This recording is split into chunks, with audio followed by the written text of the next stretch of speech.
जगन का शहर में एक होटल था। जगन बहुत ही लालची था। वो हमेशा सोचता कि किस तरह कम खाना देकर कस्टमर से ज्यादा पैसे ठग सके।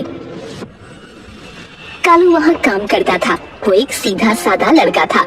हमेशा वो लोगों की भलाई करता। उसे जगन का लालचीपन पसंद नहीं था।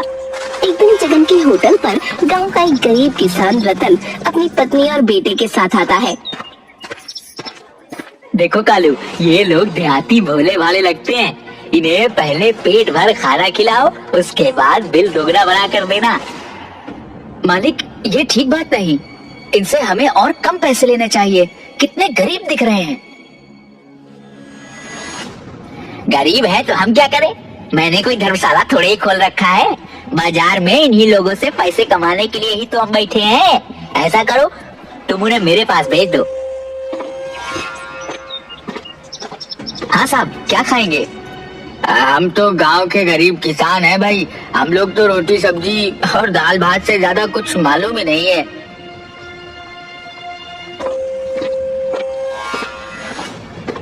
अबे कस्टमर को बैठाएगा भी यहाँ बाहर से ही भगा देगा। चल अंदर जाकर टेबल साफ कर।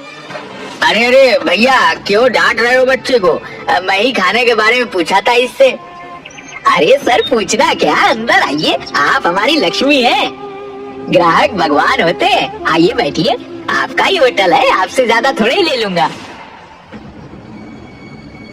अरे वैसी बात नहीं, पूछना जरूरी है ना। जो भी पैसे लाए थे डॉक्टर के फीस और दवाई में चली गई। श्रीमती को भूख लगी थी तो सोचा थोड़ा खाना खिला दूं।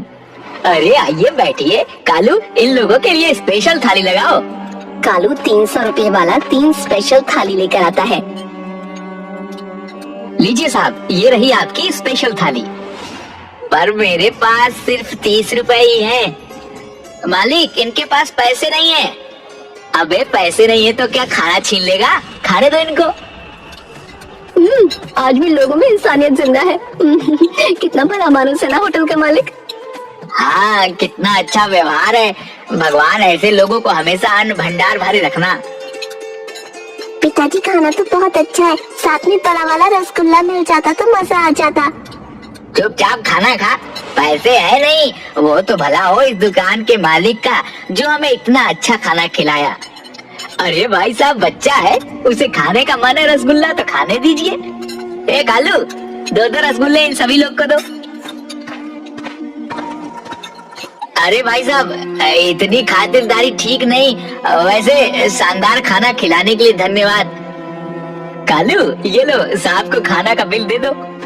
कालू जाकर रतन को बिल देता है।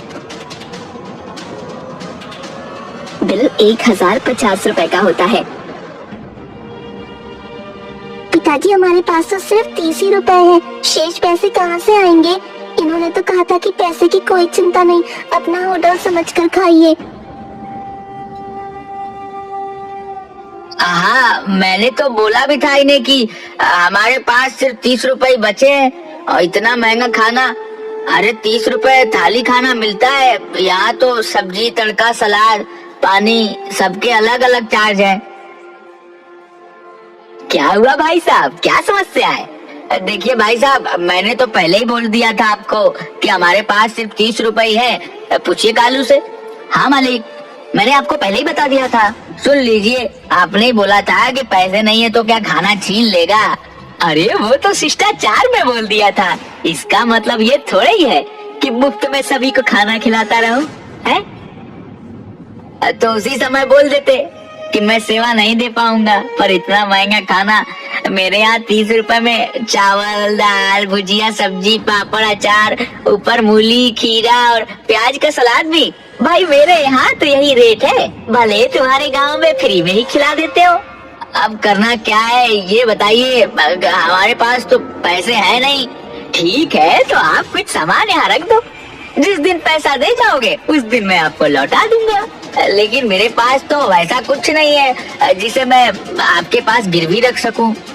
है ना वह जो भाभी जी के गले में मंगलसूत्र है?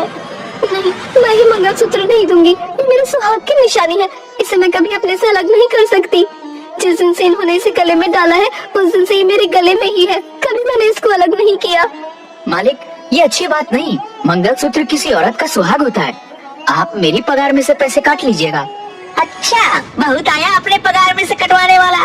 5,000 पगार ही है, उसमें से 2,000 तुम एडवांस ले चुके हो। अगर ये पैसे काट लिए तो अपने बाप को क्या भेजोगे? कुछ भी हो जाए, ये भी मेरी माँ के समान है और मैं किसी भी माँ को इस तरह बेइज्जत होते नहीं देख सकता। जाओ चाचा, आप लोग जाओ। बेटा, तुम्हारा ये उपकार मैं जीवन भर नहीं भूलूंगा। अगली बार जब भी मैं शहर आऊंगा तुम्हें खोज कर तुम्हारा पैसा लौटा दूंगा।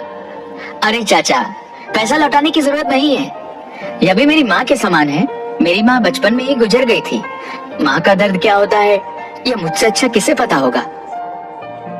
जुग जुग जियो मेरे बेटे, जरूर तुम्हारी माँ संस्कारों वाली रही होगी। रतन अपने परिवार के साथ वहाँ से चला जाता है। रतन के जाने के बाद जगन कालू को बहुत खरी खोटी सुनाता है।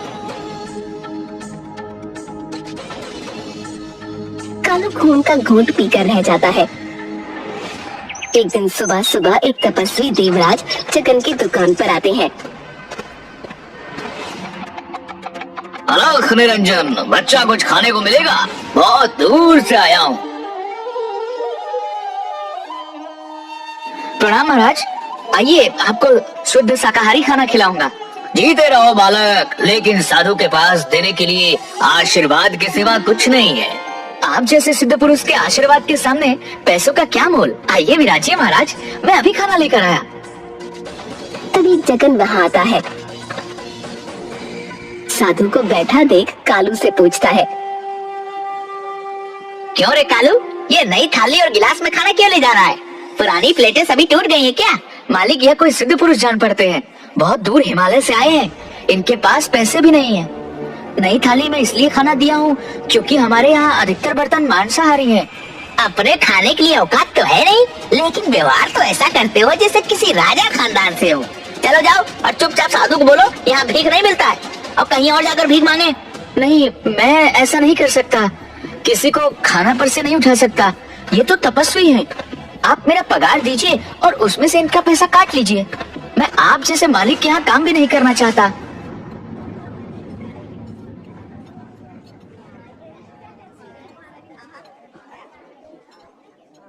तेवर तो नवाबों जैसे हैं तुम्हारे। ये लो एडवांस। रतन का और साधु का पैसा काटकर 1950 रुपया है, और फुटो यहाँ से। ठीक है, इसमें से 300 रुपए और रख लो, मेरे आज के खाने का।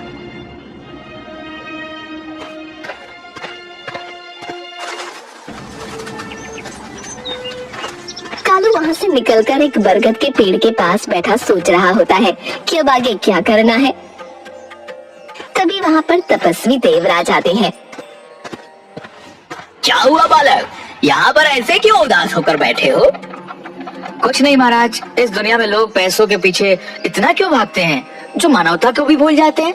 यही दुनिया है मेरे बच्चे। संसार के इस मोह माया से ऊपर उठना सबके बस की बात नहीं। वैसे तुमने मुझे बहुत बढ़िया खाना खिलाया, लेकिन खाने के बदले तुम मुझसे कुछ लेना भूल गए। मैं कहाँ कुछ भूला। तुम्हें याद है, खाना खाने से पहले मैंने तुझे बोला था कि मेरे पास देने के लिए पैसे नहीं है, लेकिन आशीर्वाद जरूर है। बताओ बालक, तुम्हारी क्या इच्छा है? महाराज, मेरी इच्छा है कि लोगों को मैं मुफ्त में खाना खिला सकूं, लेकिन मैं ये नहीं चाहूंगा कि लोग मुफ्त में खाना खाकर मुफ्तखोर बन जाएं। इसलिए मैं चाहता हूं कि कम से कम पैसों में मैं लोगों को खाना खिला सकूं। तुम तो होटल में काम कर चुके हो। अपने अनुभव के आधार पर यह बताओ कि एक आदमी का भरपेट अच्छा खाना खिलाने में कितने रुपए का खर्च आएगा? जी, 50 रुपए में अच्छा से अच्छा खाना हो जाएगा। ठीक है, मैं तुम्हें आशीर्वाद देता हूँ कि तुम जो भी गरीबों के भोजन बनाओगे वह 10 गुना हो जाएगा। तुम्हारे 1 किलो चावल से 10 किलो भात बनेगा। इस तरह 50 आदमी का खाना 500 लोग खा सकेंगे। वाह, यानी 50 रुपए वाली थाली मात्र 5 रुपए में पड़ेंगे। महाराज, आपने मेरे जीवन के लक्ष्य को बहुत ही आसान बना दिया। तभी रतन कालू को खोजते खोजते वहाँ पहुँचता है। अरे कालू, तुम यहाँ बैठे हो? मैं तुम्हें होटल में खोज रहा था। पता चला कि तुम काम छोड़ चुके हो। ये लो तुम्हारे अमानत। 1050 रुपए। अरे चाचा, मैंने तो पहले ही कहा था कि ये पैसे आपको देने की जरूरत नहीं है। अरे यह तो तुम्हारी अमानत मेरे पास थी, वक्त पर तुमने मेरी इज्जत बचाई, यही काफी थी। उसके लिए फिर से एक बार धन्यवाद। ठीक है चाचा, आपने पैसे बहुत समय पर दिए हैं। अब मैं अपने पास के 3,000 जो 15,000 रुपए के बराबर है, उससे सस्ता होटल खोल सकूंगा। ये तो बहुत अच्छी बात सोची है तुमने। मेरा बेटा बंकू ऐसे ही बैठा रहता है, उसे भी अपने साथ इस होटल में रख लो। जी जरूर चाचा, मुझे अभी कई ईमानदार साथियों की जरूरत पड़ेगी। ठीक है बेटा, अब मैं चलता हूँ। तुम अपनी इसी ईमानदारी और जज्बे को हमेशा बनाए रखना। जी महाराज, प्रणाम। मैं भी चलता हूँ बेटा, कल से बंकू तुम्हारे होटल में काम करने आ जाएगा। कालू उन पैसों से जगन के होटल के बगल में 5 रुपए की थाली का होटल खोल देता है। पहले तो लोग 5 रुपए की थाली का बोर्ड देखकर इसे मजाक समझते हैं, लेकिन जब होटल के अंदर खाना खाते हैं तो उन्हें आश्चर्य होता है कि 300 से 400 वाले खाने को वो मात्र 5 रुपए में कैसे खिला रहा है। लोग उसे बहुत धन्यवाद देते हैं। जगन का होटल बंद हो जाता है क्योंकि वही खाना 5 रुपए में कालू के होटल में उपलब्ध था। जगन कंगाल हो जाता है। एक दिन भीड़ में जगन खाना खाने आता है। भाई आधा प्लेट खाना देना। आधा प्लेट क्यों सेठ, पूरा प्लेट खाओ। काहे का सेठ, आज के तारीख में मैं कंगाल हो चुका हूँ और मेरे पास 3 ही रुपए हैं। कोई बात नहीं सेठ, मैं आपको पहचानता हूँ। आपका पैसा मैं दे दूंगा। आप महीनों यहाँ आकर खा सकते हो। धन्यवाद मेरे बच्चे, पर मैंने तुम्हें पहचाना नहीं। सेठ मैं वही हूँ जो कुछ दिन पहले आपके यहाँ खाना खाने आया था और आपने मेरी माँ को पैसे के बदले मंगलसूत्र गिरवी रखने को कहा था। मुझे माफ कर दो बेटे, मैं अंधा था। मेरी आंखें तो आज खुली हैं। भूखे लोगों के लिए 5 रुपए में थाली उपलब्ध करवाकर सचमुच तुम लोगों ने बेसहारों को एक सहारा दिया है। उनकी दुआएं सदा तुम्हारे साथ रहेंगी। अरे मालिक, आप यहाँ? मत कह मुझे मालिक, ये भी एक गाली जैसा लगता है। 5 रुपए की थाली वाली इस होटल में जो सुकून है वह बड़े बड़े होटलों में नहीं मिलेगी। तो ठीक है, कल से आप भी आइए और मैनेजर की कुर्सी संभालिए। कालू, तुम्हारा यह एहसान मैं जिंदगी भर नहीं भूलूंगा। मेरे बच्चे घर में भूखे हैं, तुमने मुझे काम देकर मुझे ही नहीं मेरे परिवार को भीख मांगने से बचा लिया।